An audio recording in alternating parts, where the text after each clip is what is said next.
Welcome to the Glytamins audio presentation.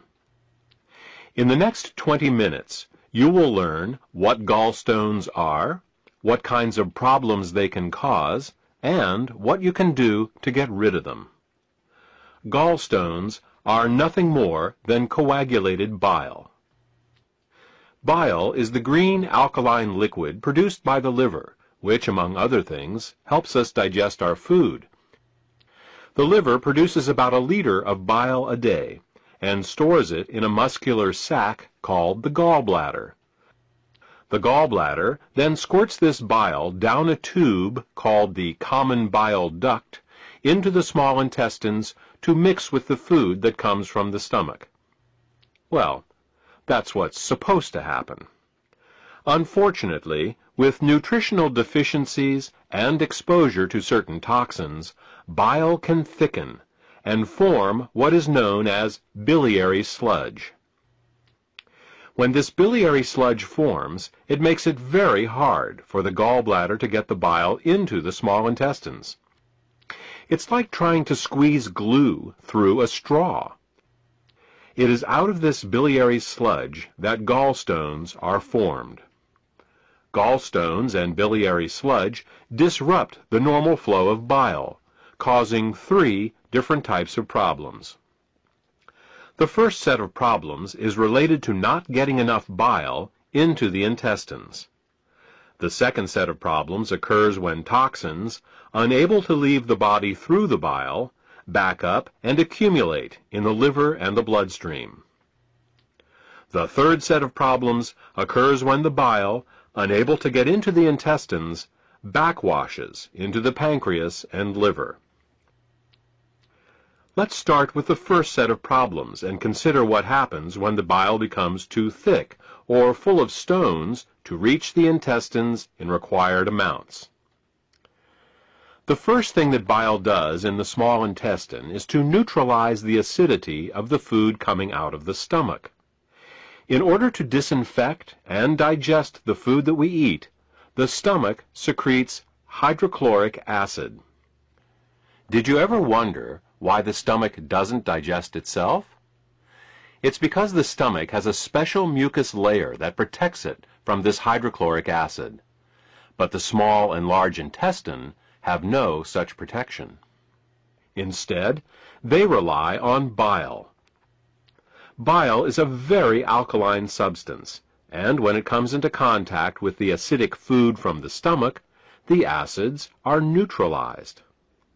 If bile can't get into the small intestine in required amounts due to biliary sludge and gallstones, then stomach acids in the food are never fully neutralized. They can cause acid burns along the entire length of the small and large intestines, all 30+ feet of them. We experience this as indigestion, heartburn, ulcers, and all manner of digestive complaints.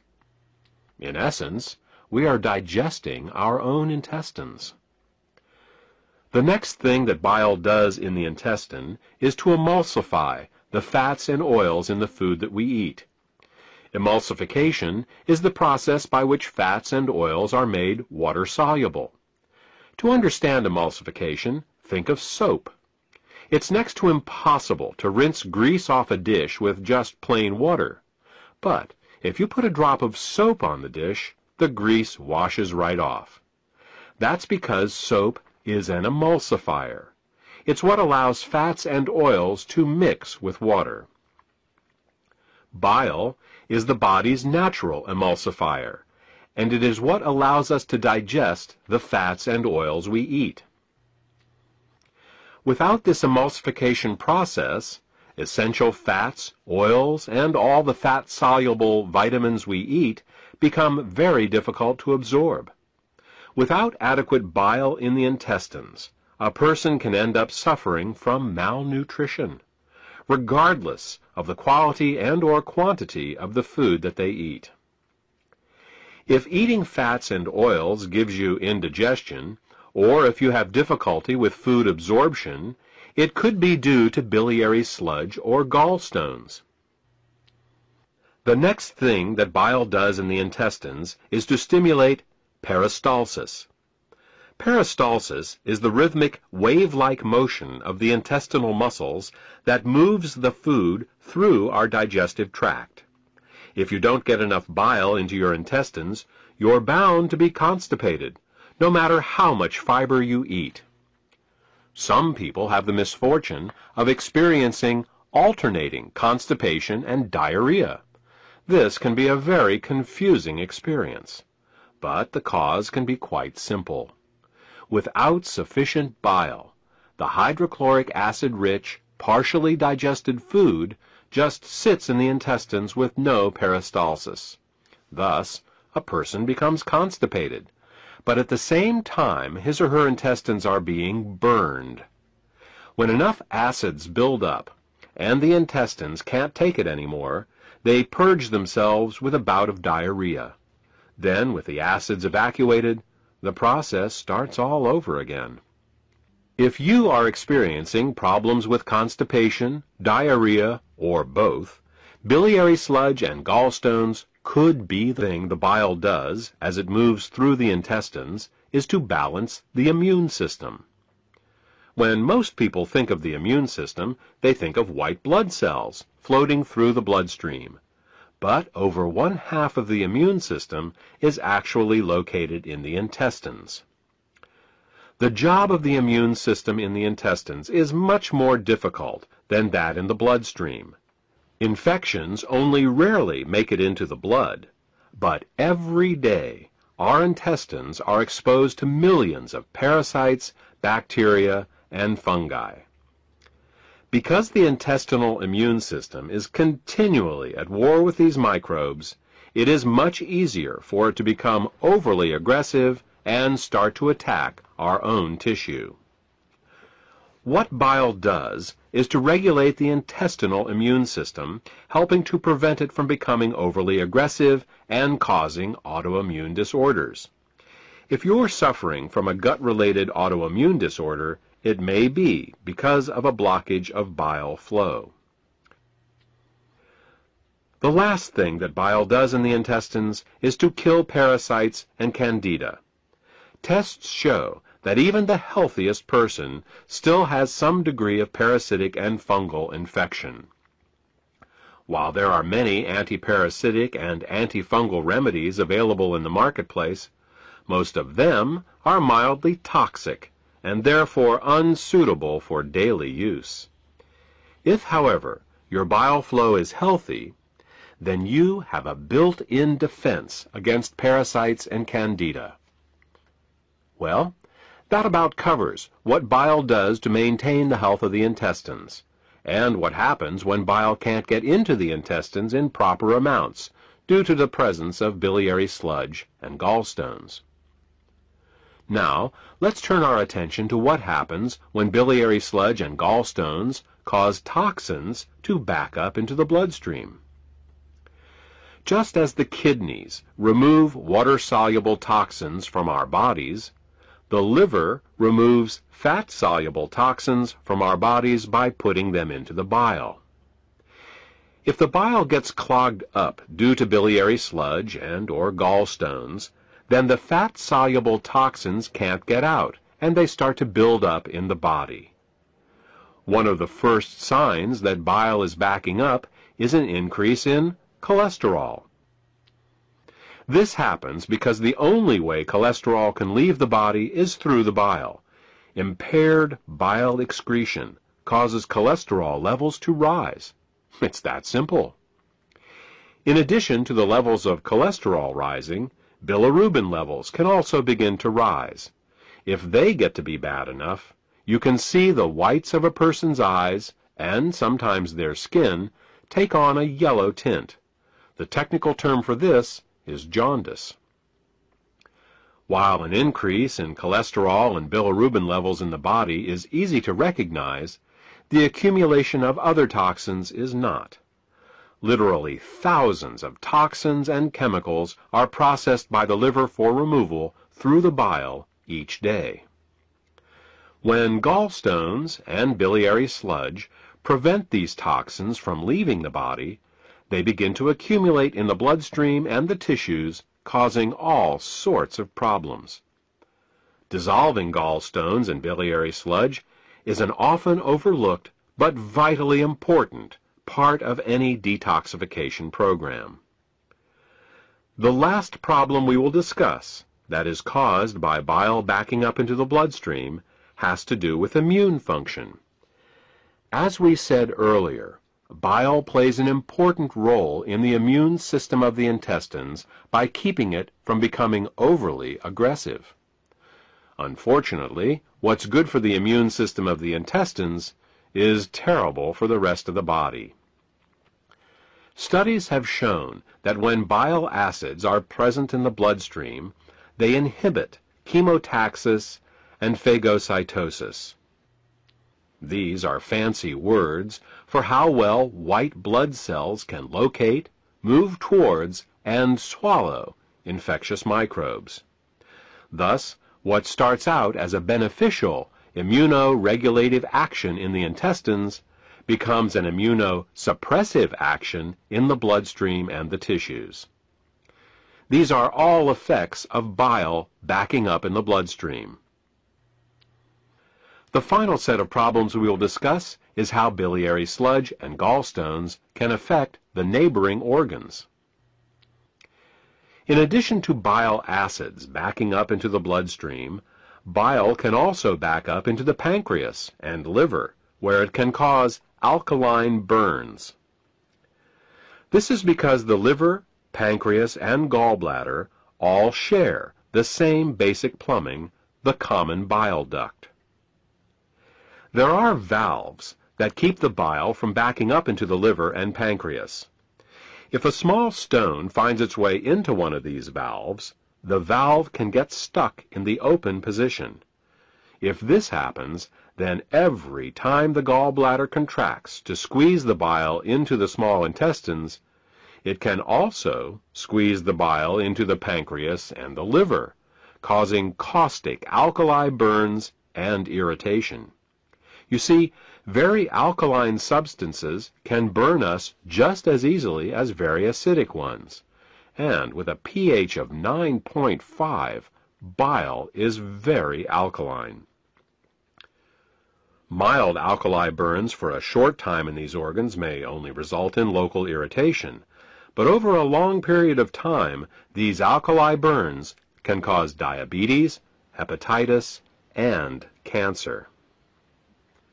Now that you know all the problems associated with biliary sludge and gallstones, the next question is, what can we do about it?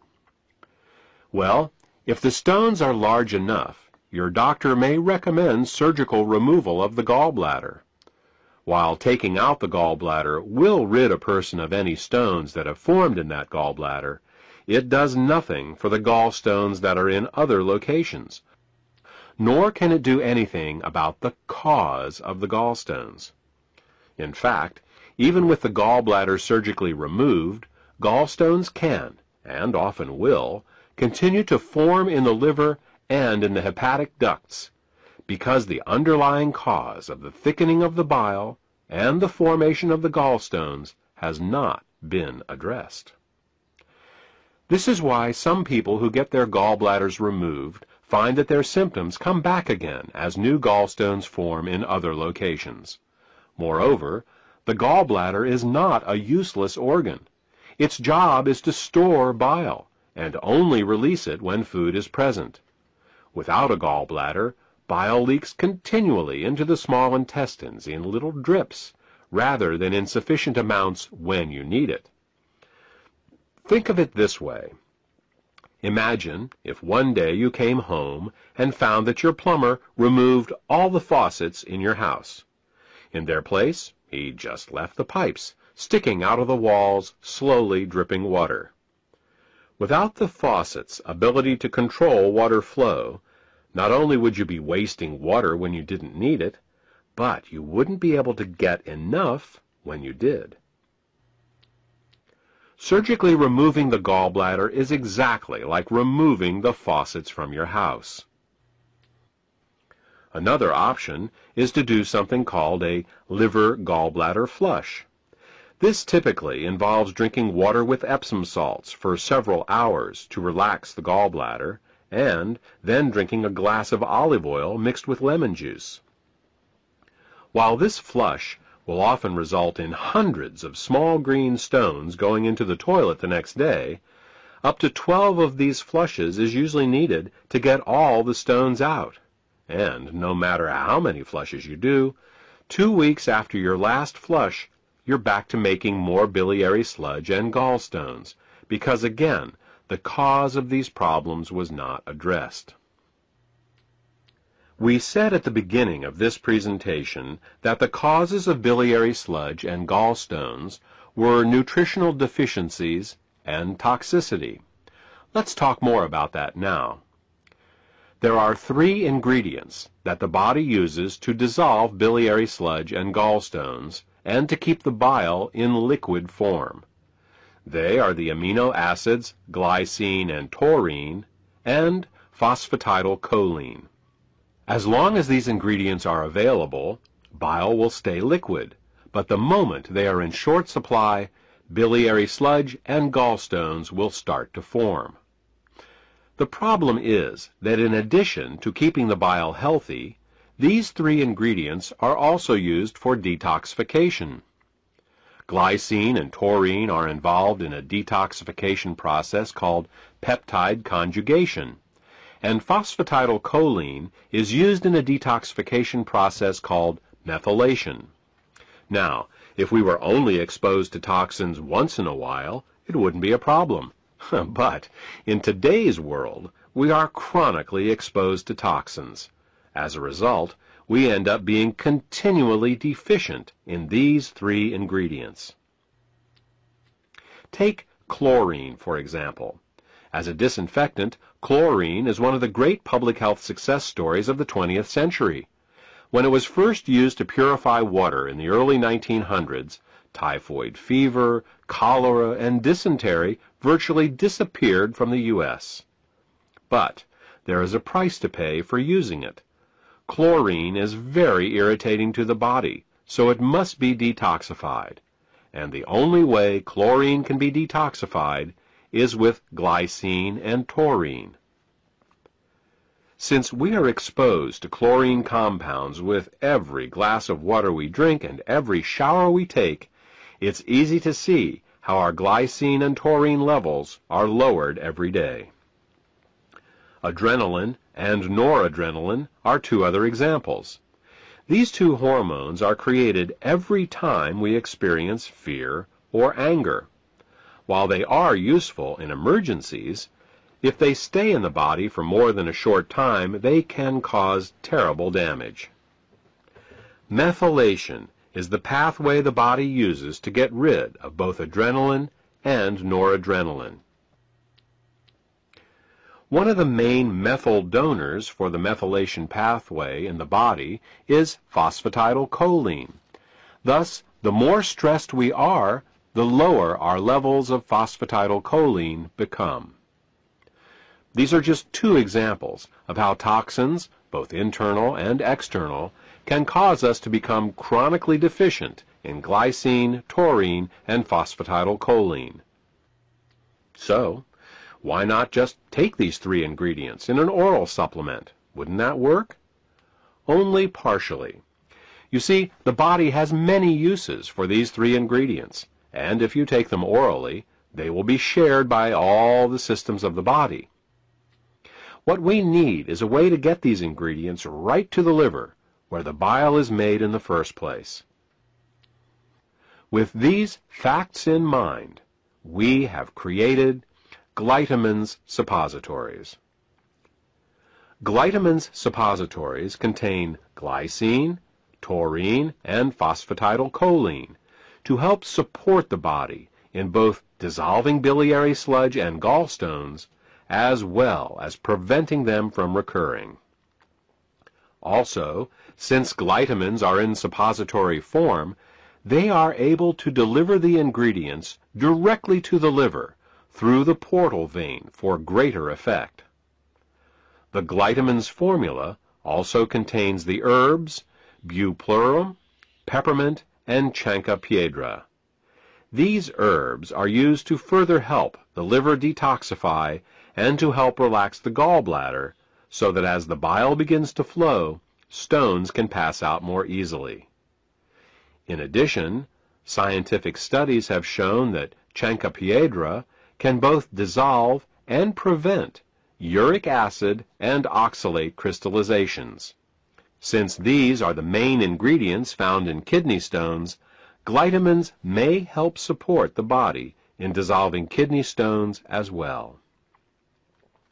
Properly liquefied bile both dissolves and prevents gallstones.